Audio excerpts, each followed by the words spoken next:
Hello, my fellow nerds, and welcome to the Nerd Empire. I hope you all are having a fantastic day today, and I hope you all will enjoy today's reaction video.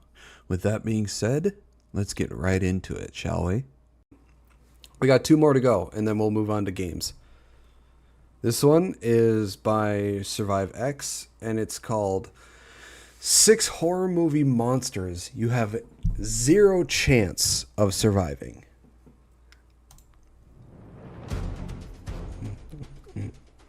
First on our... I will see if we have any chance of surviving these.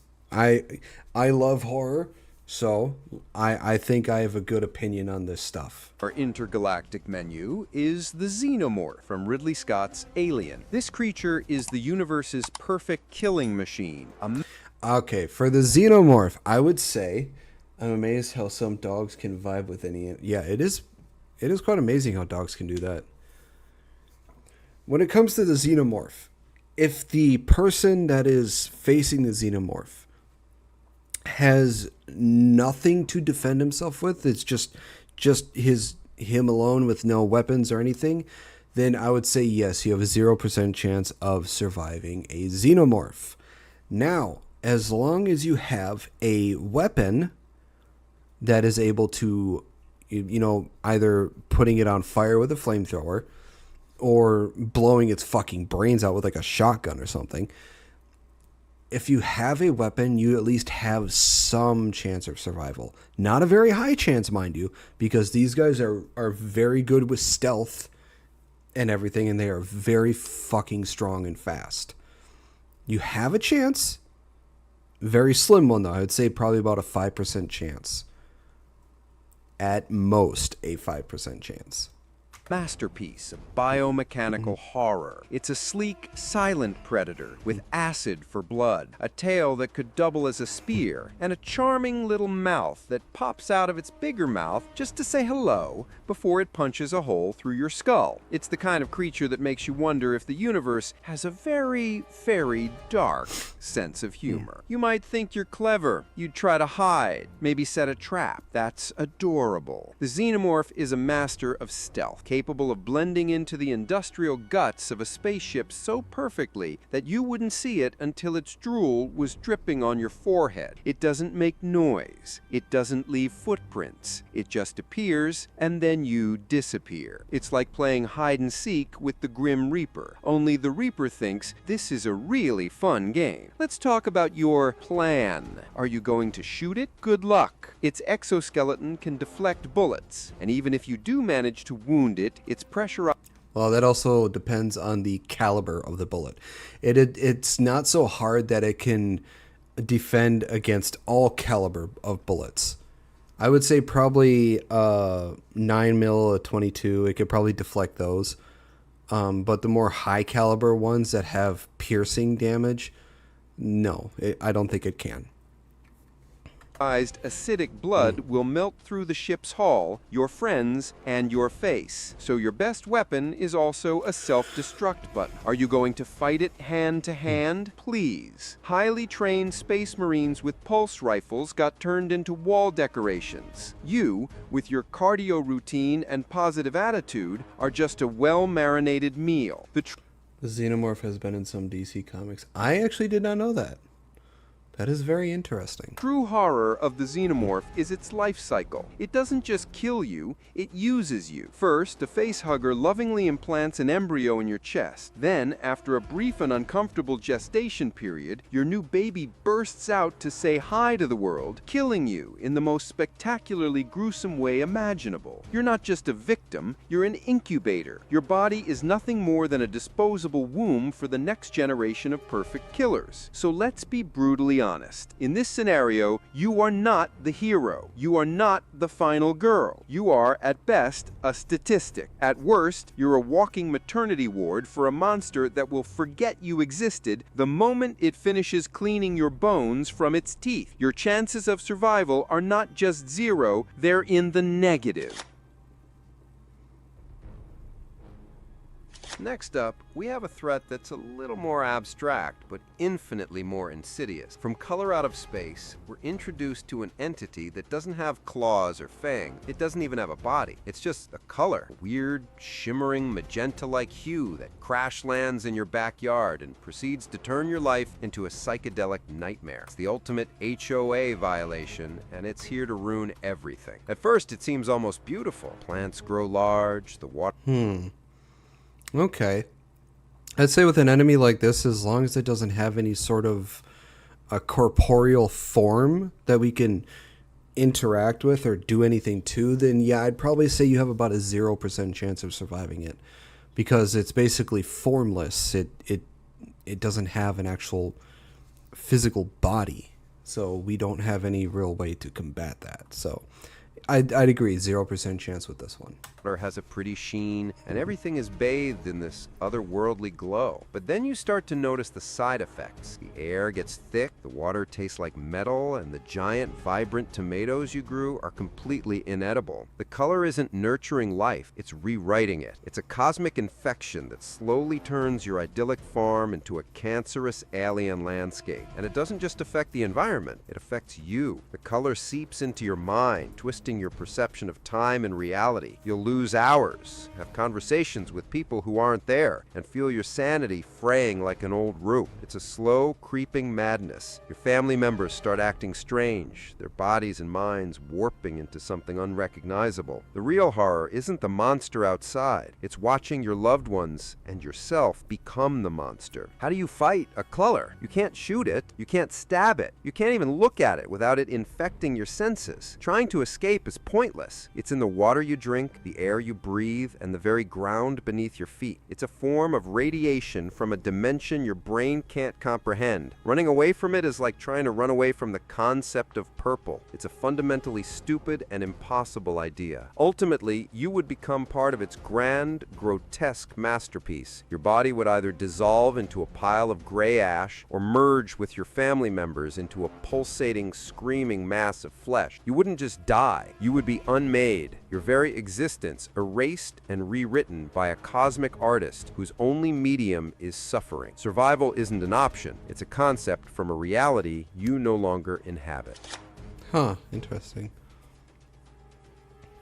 If you thought your local river was just full of shopping carts and disappointment, allow me to introduce you to the Guemo from Bong Joon-ho's The Host. Born from a little oopsie-daisy involving improperly disposed formaldehyde, this creature is what happens when pollution gets really, really angry. It's a giant, mutated tadpole monster with an acrobat's I think I've agility seen and a this. serious appetite. It's nature's way of saying, maybe you should have recycled. This isn't your typical lumbering beast. The Guemo is fast, agile, and surprisingly intelligent. It can swing from bridges like a trapeze artist, swim faster than a speedboat, and has a prehensile tail it uses to snatch people right off the riverbank. One minute you're enjoying a picnic, the next you're being dragged into the sewer to be saved for later. It's efficient, it's terrifying, and it does not care about your weekend plans. The heroes of this film are a slightly dysfunctional but incredibly determined family. They fight with everything they have: bows and arrows,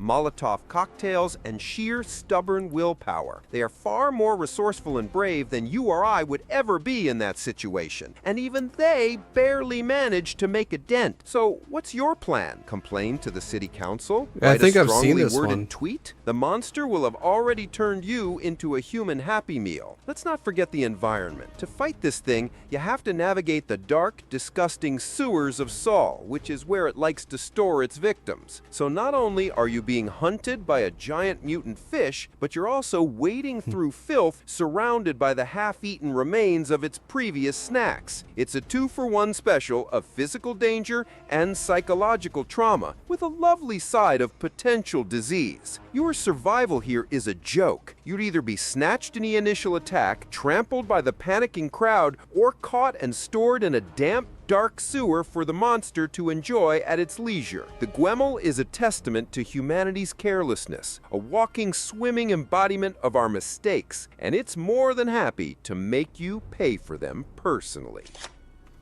Let's see, there's on a 0. You have a better chance of surviving that than the xenomorph. Moving on to a more subtle, but no less terrifying threat. Dark skies reminds us that the most frightening aliens aren't the ones that blow up monuments, they're the ones you never see. These beings, often called the Greys, are the universe's most terrifying home invaders. They are silent, methodical, and treat your house like an all-you-can-torment buffet. They don't want to conquer Earth, they just want to mess with you specifically. Their methods are pure psychological warfare. It starts small, objects are moved, strange geometric symbols appear on your children's bodies, flocks of birds commit mass suicide by flying into your house. It's all designed to make you question your sanity, to isolate you from your neighbors and friends. Who's going to believe you when you say aliens are stacking your kitchen chairs into a weird pyramid every night? They'll just think you need a new hobby. Your home is your sanctuary, right? Wrong. To these aliens, your locked doors are a polite suggestion they choose to ignore. Your security alarm is a quaint little noisemaker. They can phase through walls, manipulate time, and trigger fugue states where you perform actions you can't remember. You are completely powerless in your own home. The one place you're supposed to feel safe becomes the epicenter of your terror. The goal of these aliens is maddeningly unclear. Are they studying you, preparing you for something, or are they just cosmic bullies pulling the wings off flies for their own amusement? The ambiguity is part of the horror. They abduct you, perform strange experiments, and then return you to your bed with no memory, just a deep, lingering sense of violation and dread. You become a lab rat in an experiment you can't even begin to comprehend. In the end, you don't win. You don't fight them off. They simply decide when they're done with you. And their grand finale usually involves taking one of your family members, typically a child, and disappearing without a trace. You're left with a broken family, a lifetime of trauma, and the horrifying knowledge that they could come back whenever they want. You don't survive dark skies. You just endure what's left. God, I wouldn't even know how to combat that. I mean, it's just aliens are something you can't see, you don't know where it's coming from, and it's just fucking with you every second of the day. Yeah, I don't see any way of surviving that. Some monsters don't come from Oh, the outer Babadook. space or polluted rivers. They come from inside you. Meet Mr. Babadook, the top-hatted terror born from grief and depression. If I remember correctly, I think the Babadook is the Australian version of the Boogeyman.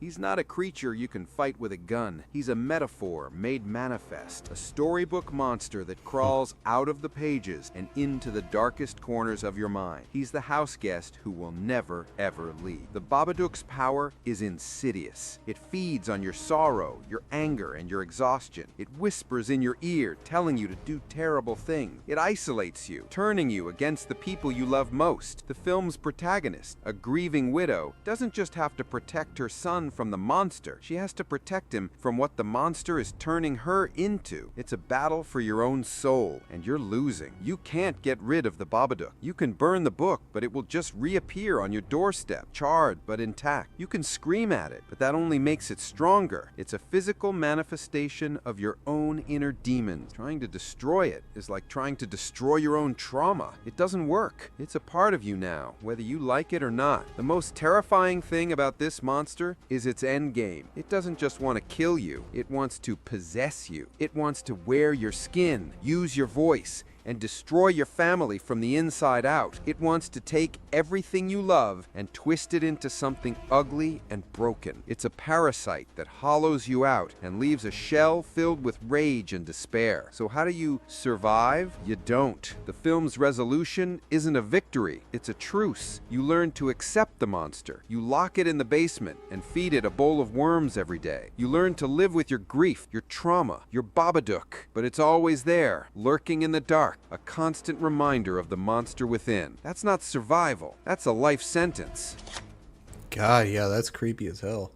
I wouldn't know how to... This Halloween, I plan on telling kids about drop bears.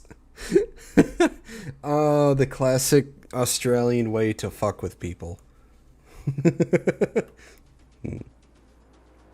A quiet Finally, place. let's talk about a world where a Oh, single yeah, these things.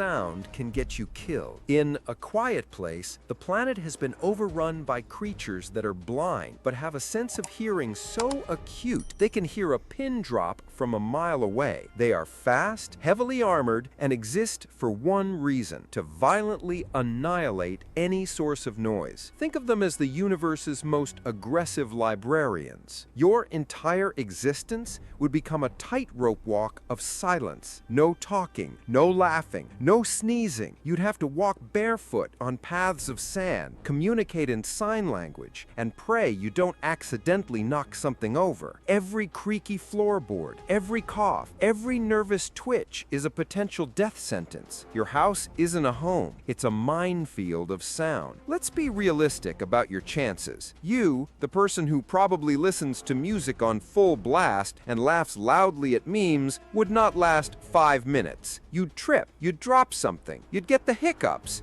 and then a blur of claws and teeth would descend upon you before you could even scream, which ironically would have gotten you killed anyway. These creatures are faster than you, stronger than you, and they are always listening. The psychological toll would be immense. Imagine the constant suffocating tension of knowing that any involuntary sound could be your last. The paranoia would be unbearable. You'd become terrified of your own body. A stomach growl, a sneeze, a cry of pain. You would live in a state of perpetual silent panic, which is not really living at all. Even if you were a master of stealth, life happens. You get sick, you get injured, you have a baby. The film shows just how impossible it is to maintain perfect silence forever. Sooner or later, you will make a mistake. And in this world, there are no second chances. You wouldn't survive because you are human, and humanity is noisy. You are fundamentally incompatible with this new world order. Yeah. I think A Quiet Place would really suck to have, an alien species to come down like that that's immune to almost all sort of conventional weaponry. I mean, how do you fight something like that? Well, that is the end of this video. I hope you all enjoyed it. If you did, please make sure to give a like and subscribe. I post videos 3 to 5 days a week here. I also post videos over on my other channel for gaming as well, so please make sure to give that a look-see, see if you enjoy that as well. I also stream anywhere from 3 to 5 days a week as well. Links to all my social medias will be on my YouTube page. And with that being said, I hope you all have a wonderful rest of your day, and I will see you all in the next video. Bye-bye.